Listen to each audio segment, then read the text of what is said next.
फिर बारिश आ गई। अब ओकरा बाद जाड़ा के छुट्टी हो गई। फिर ओकरा बाद फिर फगुन आ गई। फिर ओकरा बाद रे इतना छुट्टी मरनी नु कि पढ़े के आदत छूट गई। बैगन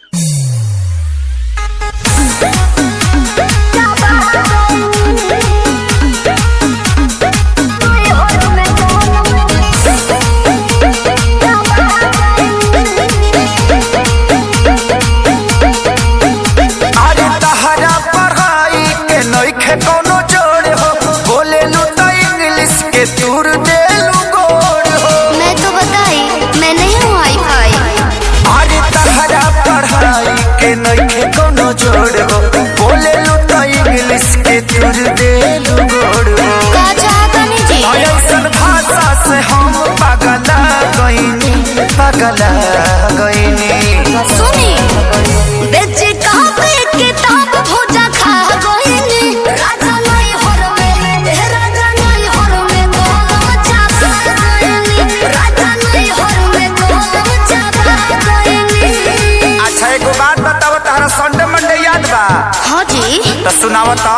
Sunday good Monday very good कंडे लवंडे ठंडे ठंडे।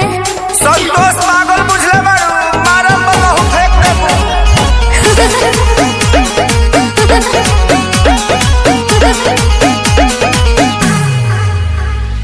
अनपढ़ के तू ताला कहलू एजेंसी रह तू पढ़ल होई ते आशा में वैकेंसी।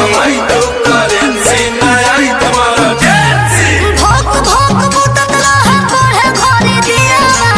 पियावा पियावा पियावा पियावा। तो गलती भइल तो से शादी करके कहा कोइनी ई का कोइनी बेचे कापे किताब भोजा खा गईनी। राजा नहीं हर में राजा नहीं हर में गोलम चापा गईनी। राजा नहीं हर में गोलम चापा गईनी। बाप रे बाप लागत है कि अब हम डिप्रेशन में चल जाए। ठीक बा आय? अकेले जाई। हाँ जाते न तो जाके देखी हाँ। अब बढ़िया जगह होई नु हाँ। हम आ जाए ओजे हनीमून मनावल जी डिप्रेशन में घूम घाम के आ चल जाए का। अब ते सफा संतोषरा बना देबे। का भाई कुछ गलती हो गल का? ना ना ना तू आ गलती।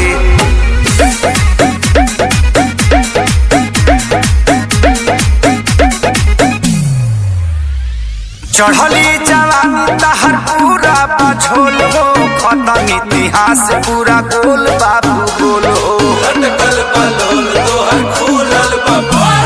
चढ़ल बाड़ा जौना का डूबावा तारा मैया। सोइया हो सोइया हरे हरे कोइया। कहे अखिलेश खेसारी हम खा गईनी हो खा गईनी। बेचे कापे किताब भोजा खा गईनी। राजा नहीं हर में राजा नहीं हर में गोलम चापा गईनी। राजा नहीं हर में गोलम चापा गईनी। लास्ट में तरह से को सवाल पूछे ना जी। ई बताओ कि लिंग क तरह के होला? 3 तरह के।